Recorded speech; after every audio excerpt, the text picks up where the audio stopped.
Assalamualaikum warahmatullahi wabarakatuh.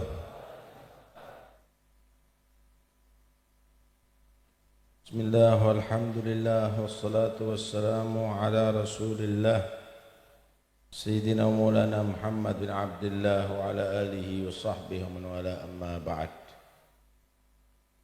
Para habaib, para kiai yang saya hormati, yang saya cintai, khususnya Al-Habib Mustafa bin Muhammad bin Tahir Ba'bud dan Al-Habib Zain bin Muhammad bin Tahir Ba'bud,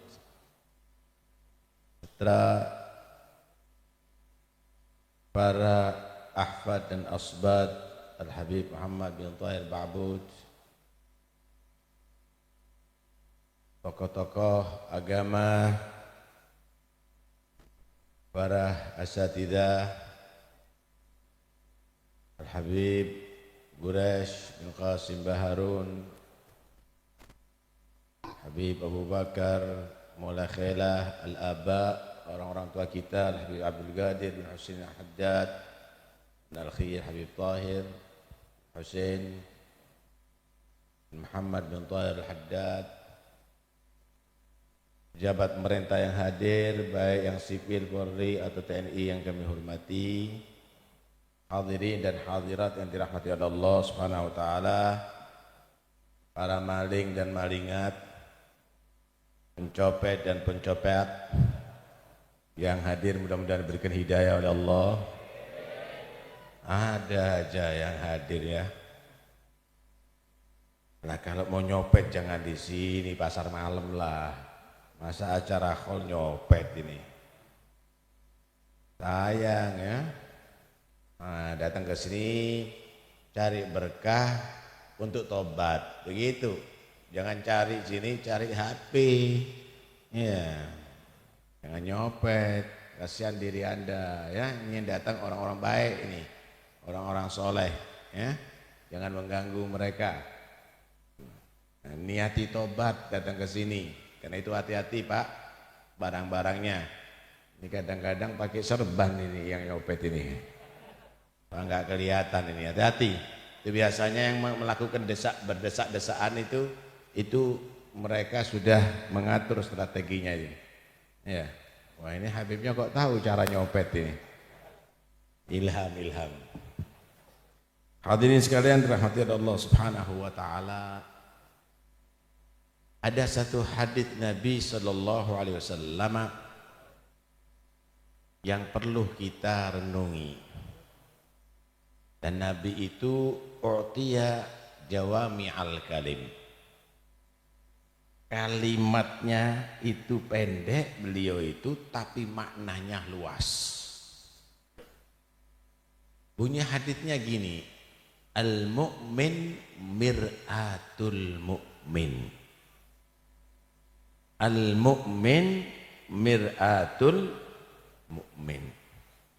Kalau dijabarkan, ini mempunyai 4 makna.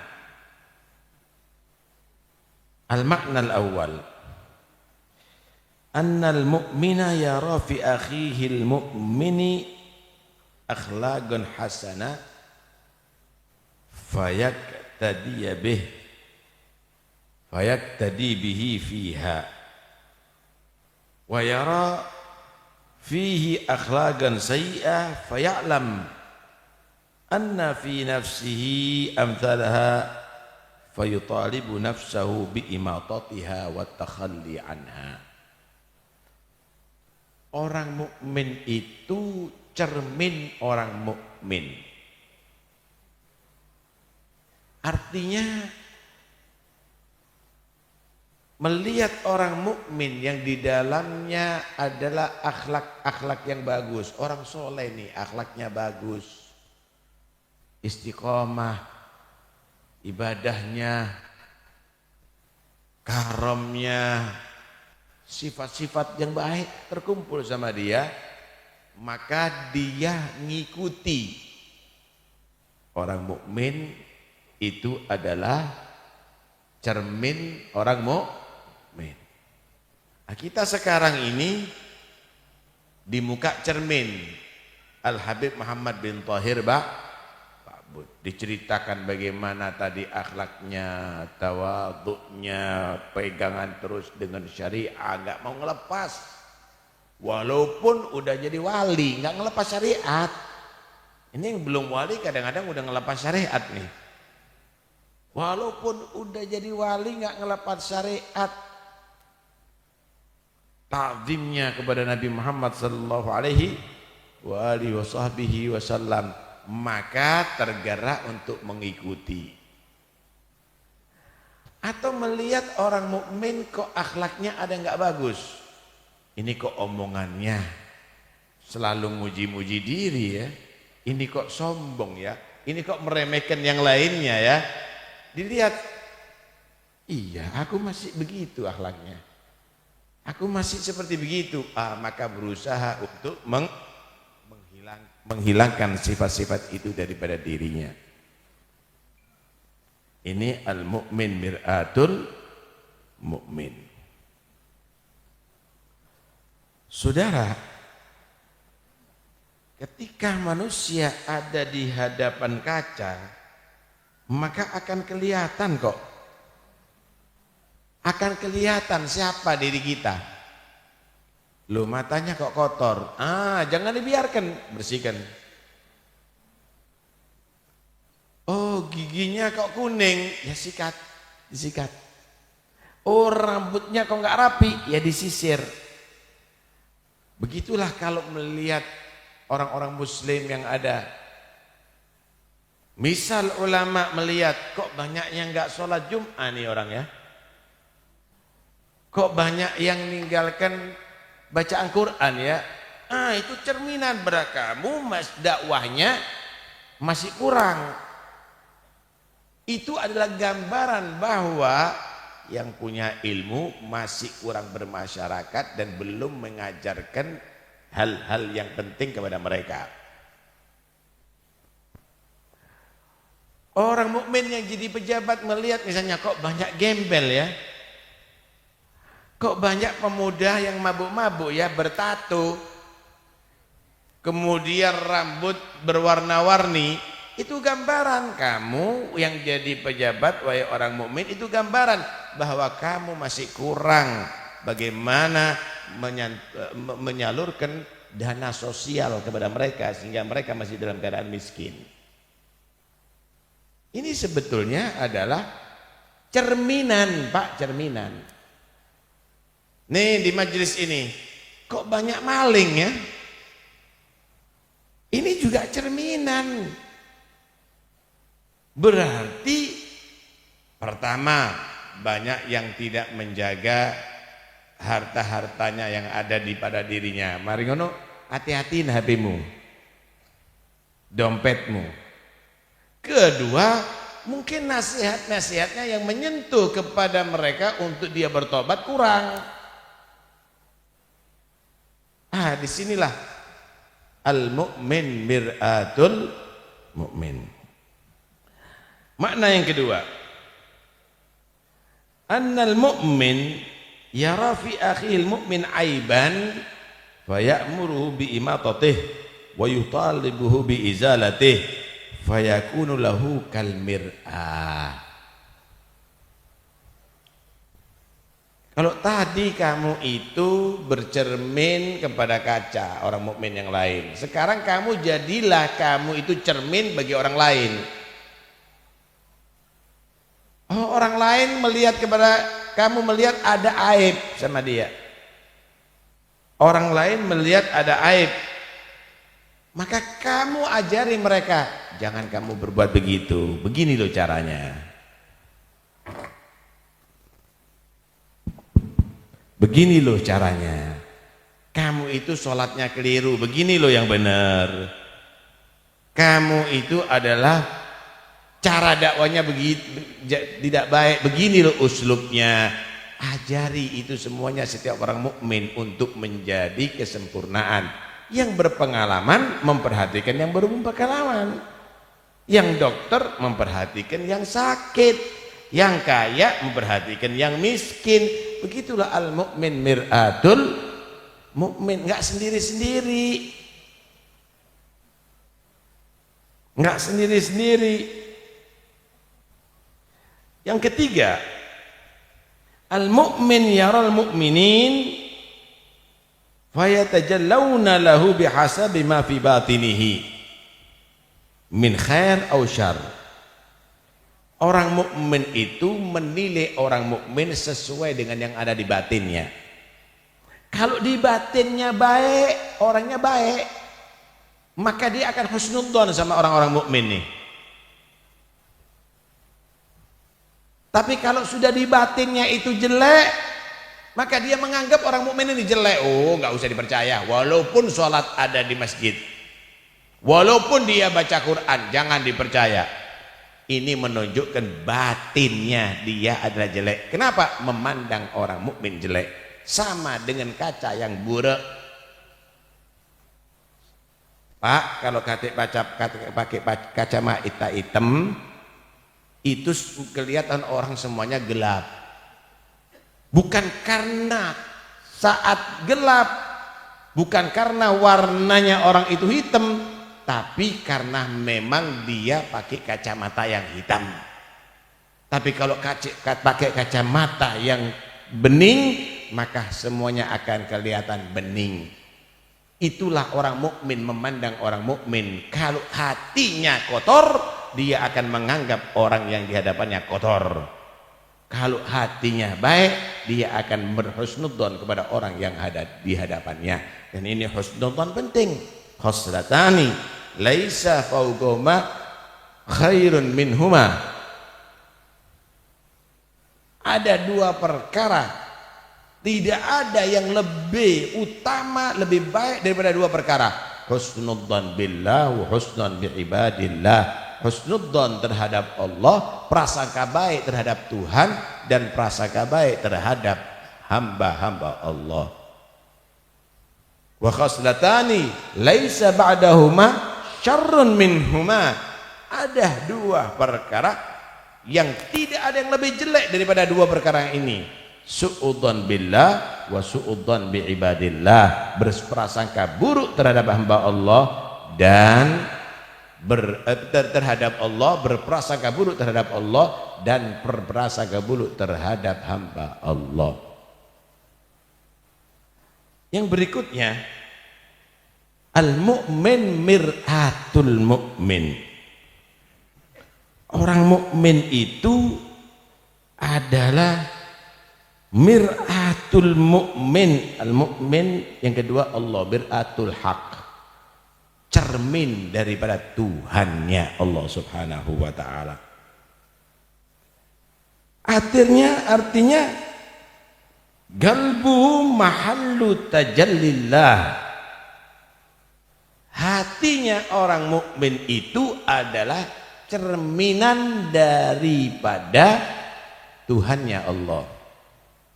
Saudara, kalau orang menjadi sekelas Habib Muhammad Ba'bud nih, sekelas Syekh Abdul Qadir Jailani, sekelas Faqihil Muqaddam, sekelas Wali Songo, sekelas kiai-kiai al-arifin billah, hati mereka itu mahallu tajallillah.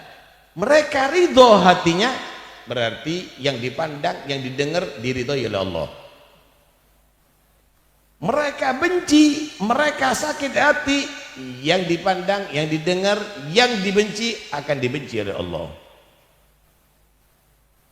Kenapa? Karena Allah itu juga menitipkan ridho dan murkanya kepada sebagian hambanya. Contoh, ridallah fi ridal walidain. Ridhonya Allah di ridhonya kedua orang tua. Wa sukhdullah fi sukhdil walidain. Ini para aulia Allah juga begitu, Pak. Kuntu sam'ahu alladhi yasma'u bih, wa basaruhu alladhi yubsiru bih, wa yadahu alladhi yabtishu biha, wa la in sa'alani la'utiyanna, wa la in ista'adhani la'u'idanna. Pandangan mereka adalah bermuatan yang dipandang oleh Allah.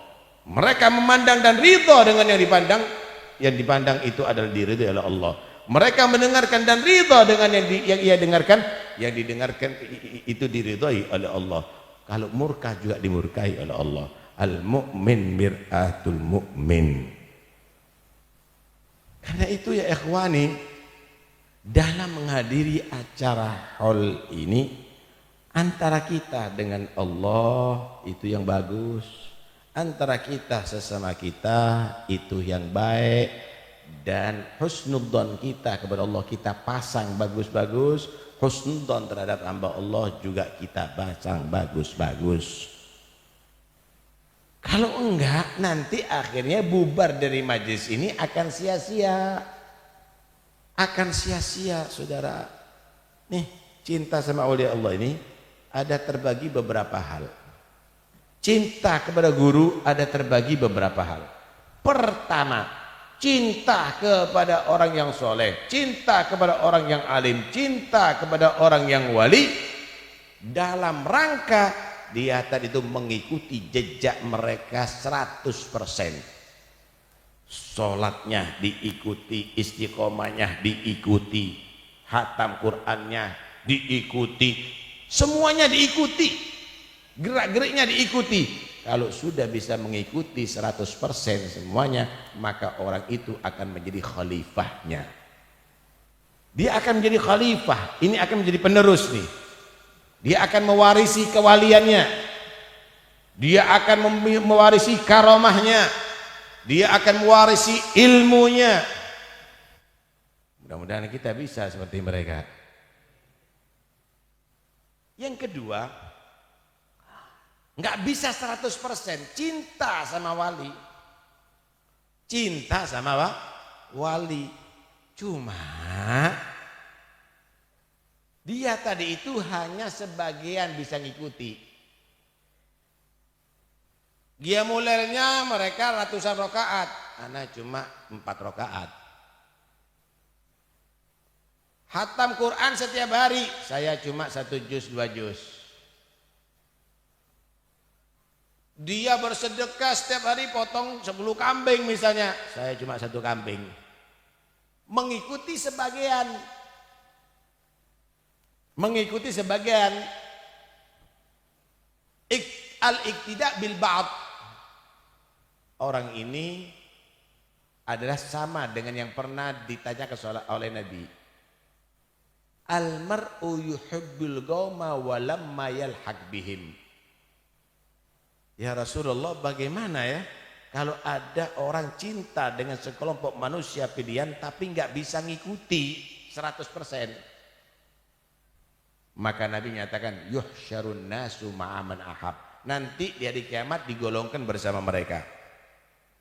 Mereka tidak bisa menjadi panutan atau pewaris, tapi bisa dicontoh ya? Tidak bisa jadi pewaris, tapi bisa masih dicontoh di sebagian. Nanti di hari kiamat kumpul bersama mereka.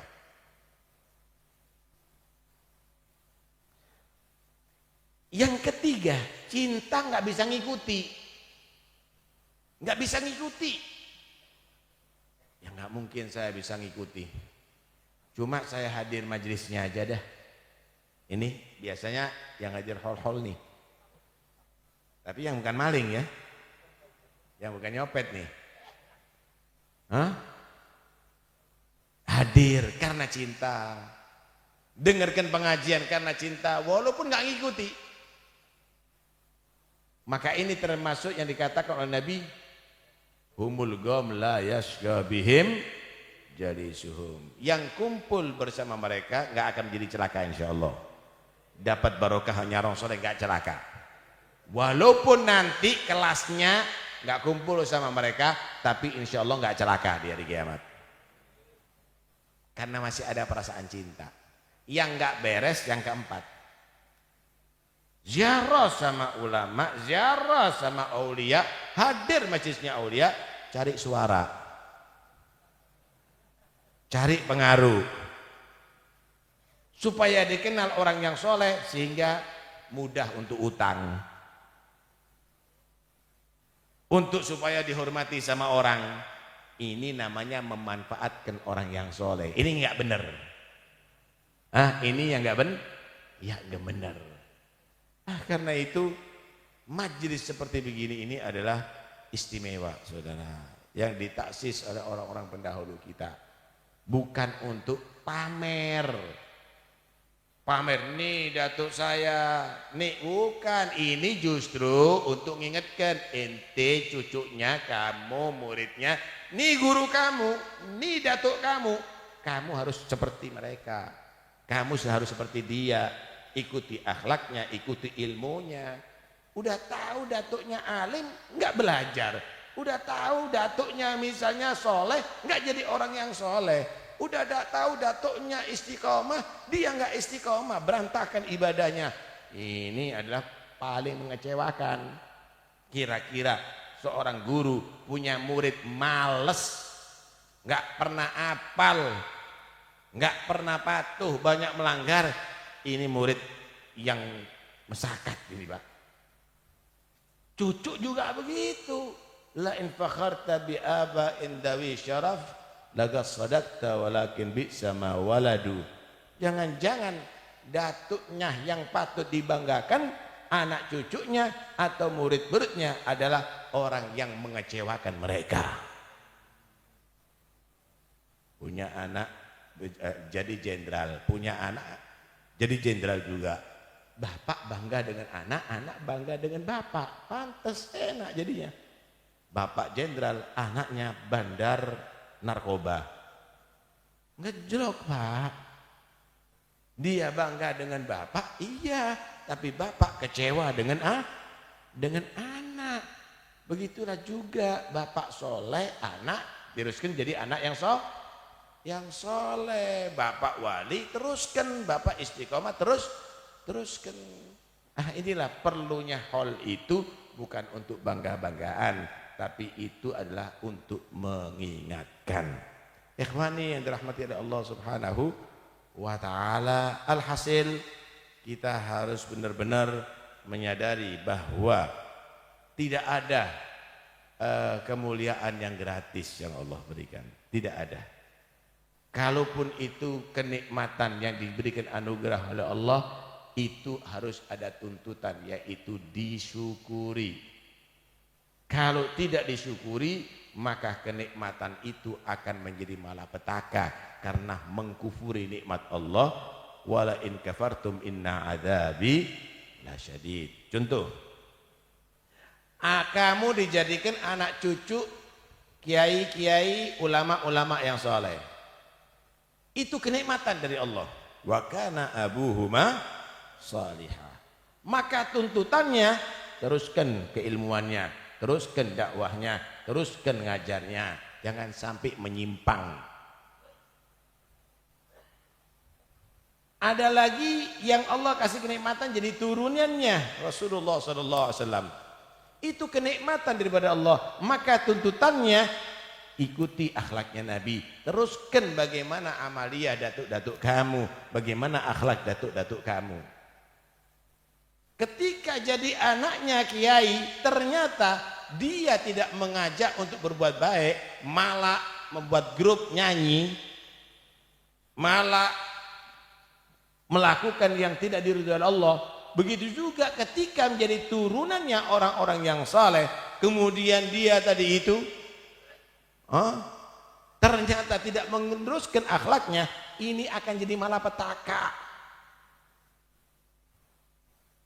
La amruka mal mar'u illa ibnu dini, illa ibna dinihi. Fala tatrukit taqwa tikalan 'alan nasab. Laqad rafa'al islamu Salmana Farisin wa qad wada'a syirkul hasiba Abalahab. Manusia itu kemuliaannya karena nilai agamanya. Karena itu siapapun orangnya, mau jadi turunan siapapun, jangan sampai meninggalkan takwa. Wala tatrukit taqwa tikalan 'alan nasab. Hanya karena mengandalkan nasab. Emangnya kalau bapak makan, anaknya akan kenyang? Enggak, kecuali kalau makan seperti bapaknya.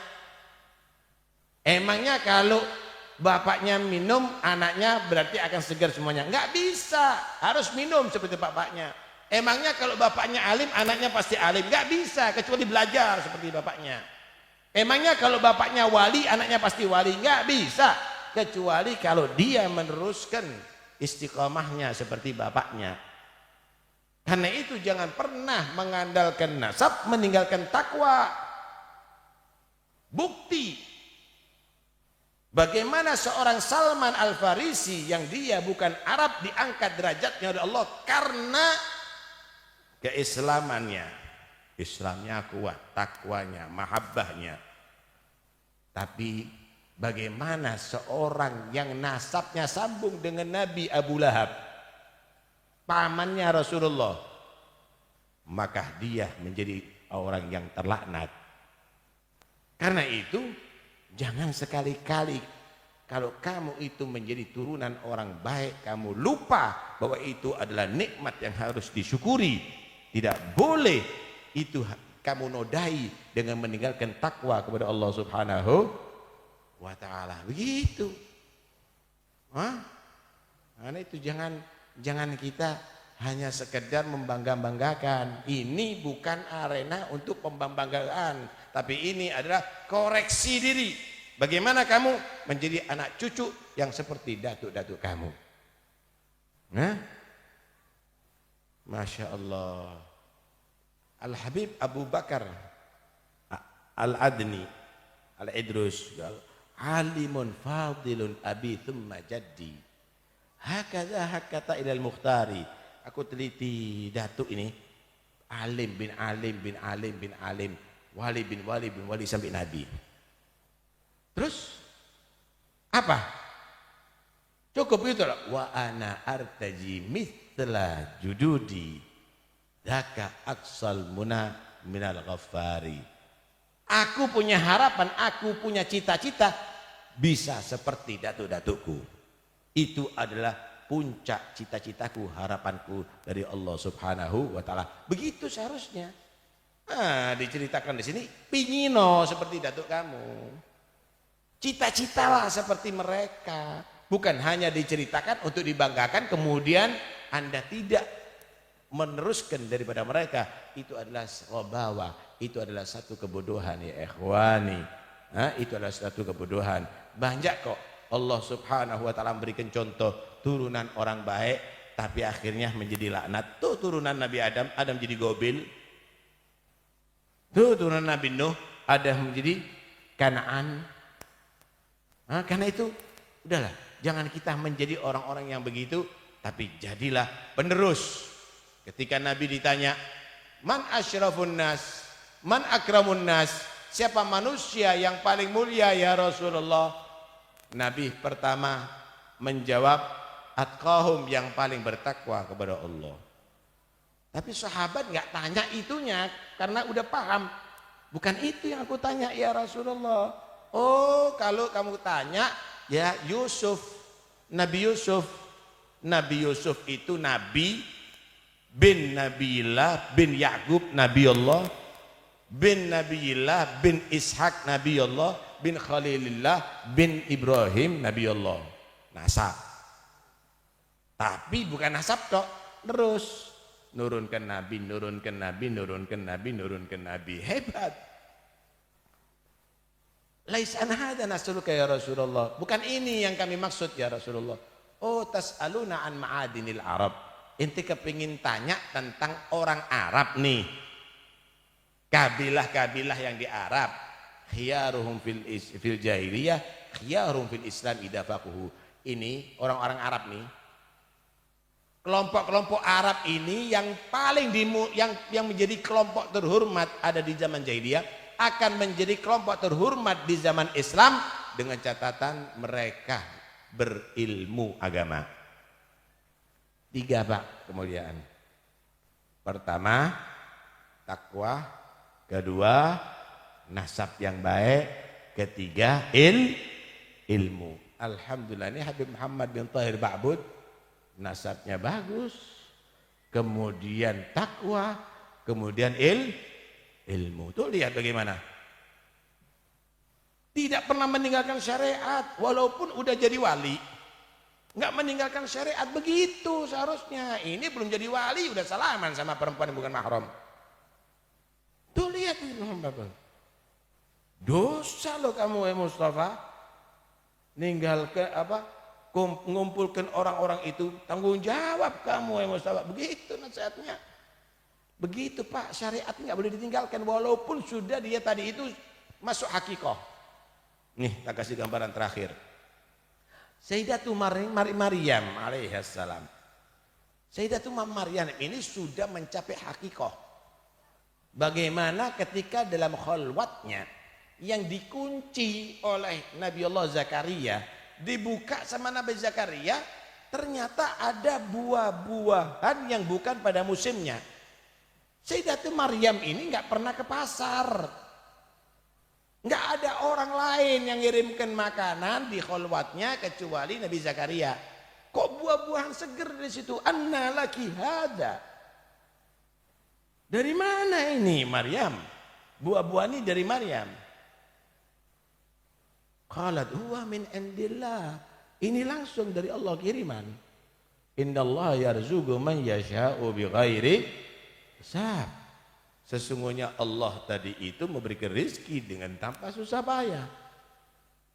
Duduk di khalwahnya, buahnya datang tanpa ada orang yang ngirim dan tidak pada musimnya. Ketika Sayyidatuna Maryam ini hamil Nabi Isa dan beliau melahirkan Nabi Isa,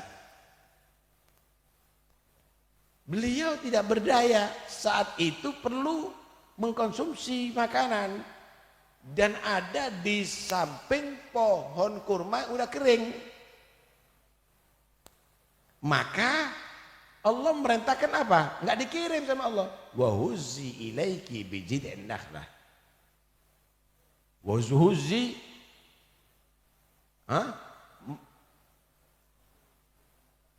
tusakit alaiki rutban janiyah. Tendang wahai Maryam, itu pohon kurma. Tendang. Nanti akan berjatuhan nanti buah-buah yang bisa kamu makan. Buah kurma yang bisa kamu makan. Allah perintahkan untuk menendang. Kalau ketika dalam khalwahnya Allah kirim, nggak ada usaha. Udah masuk hakikoh, tapi diturunkan lagi. Laksanakan syariah semampu kamu wahai Maryam. Tendang itu pohon, akan berjatuhan itu pohon kurma. Itu kira-kira yang nendang Pak, yang nendang orang yang kuat itu pun gak akan jatuh. Ini seorang perempuan yang baru melahirkan lemes, suruh nendang. Itulah syariah. Artinya laksanakan tugas kamu wahai manusia dengan perintah Allah semampu kamu. Bantuan Allah akan turun. Bukan dengan kemampuan ibadah kamu, tapi dengan bantuan Allah SWT yang maha bisa membantu. Karena itu nggak boleh orang kalau tadi itu sampai hakikoh ninggalkan syariat, nggak perlu sholat, nggak perlu puasa, nggak perlu baca Quran, nggak perlu. Ini bukan orang hakikat ini Pak, orang yang belum sampai kepada hakikat. Jangan-jangan istidraj dari Allah Subhanahu wa ta'ala. Karena itu ayo kita ikuti jejak dari salafus saleh. Mereka adalah melakukan syariah dan mereka merasakan hakikat. Mudah-mudahan insyaallah menjadi anak cucu yang bukan hanya membanggakan datuk-datuk yang soleh, tapi bisa dibanggakan oleh mereka semuanya. Bukan hanya sekedar menjadi murid dan anak cucu orang-orang yang soleh, tetapi bisa menjadi penerus daripada guru-guru dan datuk-datuk yang soleh. Amin Allahumma amin. Wassallallahu ala sayyidina Muhammad wa alihi wasallam. Alhamdulillahirabbil alamin. Assalamualaikum warahmatullahi wabarakatuh.